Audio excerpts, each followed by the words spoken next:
નમસ્કાર મિત્રો, welcome to 5 education. મિત્રો, આપણે બાળપણમાં ઘણી બધી રમતો રમ્યા છીએ. એમાંય તે રેલગાડીની રમતો આપણે રમ્યા જ હશું, બરાબર? છુક છુક છુક છુક આપણે બહુ બધી આવી નાના બાળકો સાથે આપણે રમત રમેલા છીએ આપણે જ્યારે નાના હતા ત્યારે. તો એની જ મારે આજે ચર્ચા કરવી છે કે રેલવેની પરીક્ષા અત્યારે ખૂબ જ નજીક આવી રહી છે. તો સૌ પ્રથમ તો એના માટે શું કરવું જોઈએ?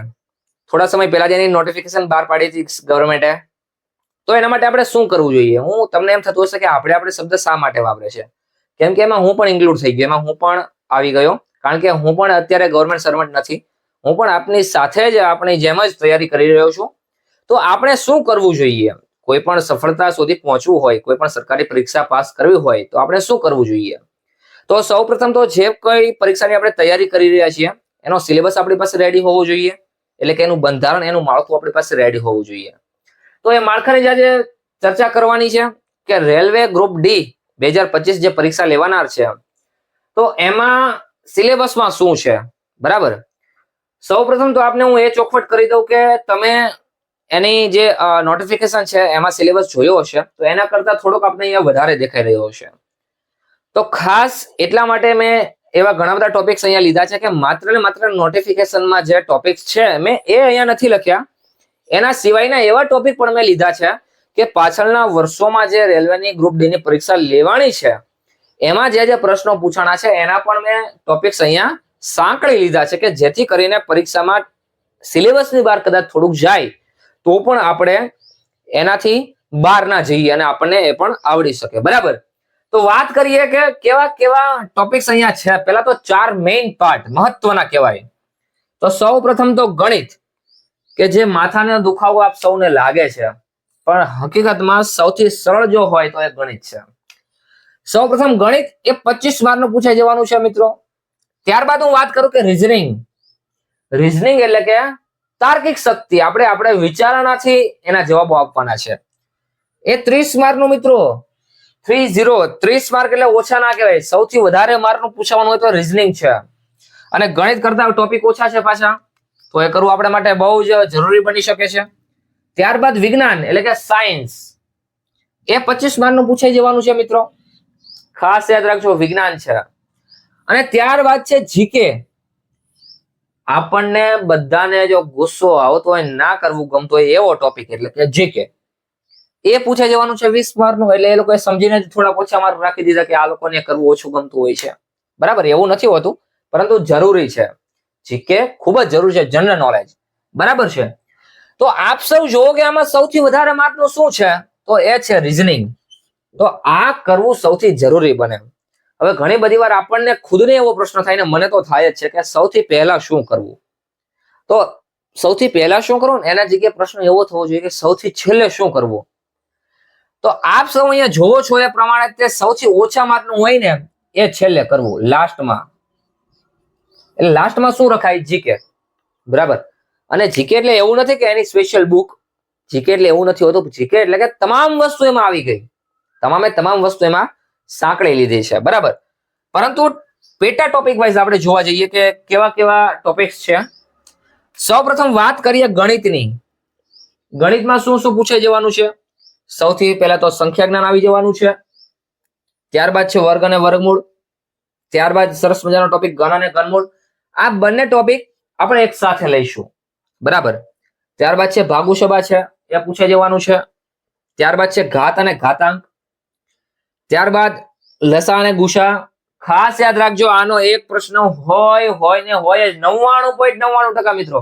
પાછળના વર્ષોના તમે પેપર જોશો તો લસા ગુસાનો એકાદ પ્રશ્ન તો હશે જ. ત્યારબાદ છે ટકાવારી, આનો પણ પ્રશ્ન હોઈ શકે છે. નફો ખોટ છે, આનો પણ એકાદ પ્રશ્ન હોય જ છે. ત્યારબાદ છે વ્યાજ. હવે વ્યાજમાં બે ટોપિક એના પાછા પેટા ટોપિક બે બની જાય છે, કે સાદું વ્યાજ અને ચક્રવૃદ્ધિ વ્યાજ, બરાબર? એ ખાસ ધ્યાન રાખજો. એટલે એ પણ સાથે અહીંયા લખી દઉં કે સાદું વ્યાજ અને ચક્રવૃદ્ધિ વ્યાજ બંને એમાં ટોપિક આપણે લઈ લેવાના છે. ત્યારબાદ છે ગુણોત્તર અને પ્રમાણ. ખાસ યાદ રાખજો, ગુણોત્તર અને પ્રમાણ. તો ગુણોત્તર અને પ્રમાણ જે છે એની સાથે સાથે એની અંદર બીજા ઘણા બધા ટોપિક્સ આવે છે. નળ અને ટાંકીનું જે છે, દૂધ અને પાણી છે, પેટ્રોલ અને પાણી છે. આવા ઘણા બધા ટોપિક આપણે જ્યારે ભણાવશું એ ટોપિક ત્યારે આપણે વિસ્તારથી ચર્ચા કરવાની જ છે, બરાબર. ત્યારબાદ છે ઉંમર સંબંધિત જે પ્રશ્નો હોય છે એ આવી જવાના છે. તમને પ્રશ્ન થાય સાહેબ આ તો રિઝનિંગ નો નથી, પરંતુ બંનેના એ ટોપિક છે, બરાબર. ઉંમર એ ગણિતમાં પણ આવે છે અને રિઝનિંગમાં પણ આવે છે. ત્યારબાદ વાત કરીએ ઝડપ અને દિવસ. આ બંને ટોપિક એક સાથે લઈશું આપણે, ઝડપ, દિવસ, કામ અને મહેનતાણું, બરાબર. ખાસ કરીને ઝડપને આપણે કદાચ અલગ રાખી શકીએ છીએ, દિવસ, કામ અને મહેનતાણું આપણે એક સાથે ચલાવીશું, બરાબર. ત્યારબાદ છે ત્રિકોણમિતિ, બીજગણિત અને ભૂમિતિ. આ 3 ટોપિક પણ આપણા માટે ખૂબ જ મહત્વના બની જાય. આકૃતિ વાળું હોય, આપને ખ્યાલ છે કે ભૂમિતિમાં વધારે એવું આવે છે, ત્રિકોણમિતિ છે, બીજગણિત છે. તમને એમ થાય કે આમાં કેવા કેવા પ્રશ્નો પૂછાઈ શકે છે, તો એના માટે નેક્સ્ટ વિડીયો આપણે બનાવવાના છીએ. ટોપિક વાઇઝ આપણે લાઈન ટુ લાઈન પદ્ધતિસર આપણે ભણાવવાનું છે, બરાબર. આપણે સાથે જ તૈયારી કરવાની છે. ત્યારબાદ હું વાત કરું રીઝનિંગની. ગણિતની વાત આપણી તમામ થઈ ગઈ છે કે 25 માર્કમાં આટલા ટોપિક છે. એટલે ખાસ તમે જોવો, અત્યારે મેં જેટલા ટોપિક સાંભળ્યા છે મેક્સિમમ ટુ મેક્સિમમ કે 1 2 3 4 5 6 7 8 9 10 11 12 13 14 ને 15 ટોપિક ને 25 ગુણ, 25 પ્રશ્નો છે. 25 પ્રશ્નો માફ કરજો, 25 પ્રશ્નો છે અને 15 ટોપિક છે. તો અમુક ટોપિક એવા હોય કે 2 પ્રશ્નો પૂછાઈ શકે છે. ત્યારબાદ વાત કરીએ રીઝનિંગની. રીઝનિંગમાં કેવા કેવા ટોપિક આવી શકે છે કે સૌથી પહેલા કોડિંગ ડીકોડિંગ, ત્યારબાદ છે ઘડિયાળ, સમય અને સમય કરવો ખૂબ જ જરૂરી છે. ત્યારબાદ છે કેલેન્ડર પણ કરવું ખૂબ જ જરૂરી છે. ત્યારબાદ છે દિશા અને અંતર. ત્યારબાદ છે લોહીનો સંબંધ, બ્લડ રિલેશન. અતિ મહત્વનો પ્રશ્ન ગણી શકાય, કારણ કે આના પ્રશ્નો હોય જ છે. એક તો હોય જ કે આના કાકાના કાકીની માસીના છોકરાના, આવા ઘણા બધા પ્રશ્નો હોય છે મિત્રો, અને એકદમ સરળ રીતે આપણે ભણાવવાના છીએ. ત્યારબાદ છે શ્રેણી. આનો પણ એકાદ પ્રશ્ન હોય, અને 99.99% તો સૌથી પહેલો પ્રશ્ન જ આનો મૂકી દે છે, શ્રેણીનો. ખાસ યાદ રાખજો, તમે પાછલા વર્ષોના પેપર જોશો તો તમે તારણ કાઢી શકશો કે આનો પહેલો જ પ્રશ્ન મૂકી દે છે. ત્યારબાદ વાત કરીએ કે વર્ગીકરણનો પ્રશ્ન આવી જવાનો છે. ત્યારબાદ જમલિંગ. તમને એમ થાય જમલિંગ શું છે, તો જ્યારે આપણે આ ટોપિક ભણાવીએ ત્યારે તમે ખાસ જોડાઈ જજો, એ વિડીયો ખાસ જોઈ લેજો, એટલે વિસ્તારથી હું તમને સમજાવવાનો છું. ત્યારબાદ છે વેન આકૃતિ. ત્યારબાદ છે માહિતી પર્યાપ્તતા. પરંતુ વેન આકૃતિમાં પણ ઘણા બધા પેટા ટોપિક્સ છે, એ જ્યારે આપણે ભણાવીએ ત્યારે પણ એની ચર્ચા કરવાના છે વિગતવાર. ત્યારબાદ છે એનાલોજી. ત્યારબાદ છે સિલોજિઝમ અને ત્યારબાદ છે ડીઆઈ, ડેટા ઇન્ટેલિજન્સ. તો આટલા ટોપિક છે. કેટલા ટોપિક થાય? 1 2 3 4 5 6 7 8 9 10 11 12 13. કદાચ ને 2 ટોપિક વધારે તો આપણે 15 ગણીએ. 15 ટોપિક ને 30 પ્રશ્નો. એક ટોપિકના 2 પ્રશ્નો આવી શકે છે મિત્રો, ખાસ યાદ રાખજો. એટલે તમામે તમામ ટોપિક્સ કરવા ખૂબ જ જરૂરી બને છે. તમને એમ થાય કે બધા ટોપિક્સ કરીએ તો, બધા ચેપ્ટર્સ કરીએ તો વધારે નહીં 40 ટોપિક્સ આવે છે રીઝનિંગમાં, 50 જેવા ટોપિક્સ આવે છે ગણિતમાં. પરંતુ આપણે જેટલું જરૂરી હોય એટલું થોડું ઝડપી પહેલા કરી લઈએ, ત્યારબાદ આપણે બીજા પ્રશ્નો કરવા જઈએ. ત્યારબાદ વાત કરીએ વિજ્ઞાનની. જે આપણે શીખવું ખૂબ જ જરૂરી છે, કેમ કે આજના યુગમાં વિજ્ઞાન શીખવું ખૂબ જ જરૂરી છે. તમને એમ થાય કે ટોપિક તો કંઈક આવો આવે છે કે વિજ્ઞાન અને ટેકનોલોજી. તો આ ટેકનોલોજી ક્યાં ગયું? આમ પ્રશ્ન થાય ને, થવો જ જોઈએ કે ટેકનોલોજી ક્યાં ગયું. ખાસ યાદ રાખજો, અત્યારે આ ટેકનોલોજીને જીકે માં સાંકળી લે છે, બરાબર. વિજ્ઞાન આખો ટોપિક અલગ છે અને ટેકનોલોજી આખો ટોપિક અલગ છે, બરાબર. તમે જૂની બુકો જોશો આપણે 6 થી 10 ની, તો એમાં વિષય આ જ પ્રમાણે છે કે વિજ્ઞાન અને ટેકનોલોજી. પરંતુ અત્યારે નવી જે બુક છે એમાંથી ટેકનોલોજી શબ્દ હટાવી દીધો છે, ફક્ત ને ફક્ત વિજ્ઞાન છે. તો આશા રાખીએ આપણે કે આપણે જે તૈયારી જે કરીએ છીએ એ આપણે જે નવી બુક નહીં પરંતુ જૂની બુકને લઈને ચાલીએ, કારણ કે જૂની બુક થોડી વધારે ડેટા વાળી છે, એટલે એ આપણા માટે બહુ જરૂરી બની રહી છે.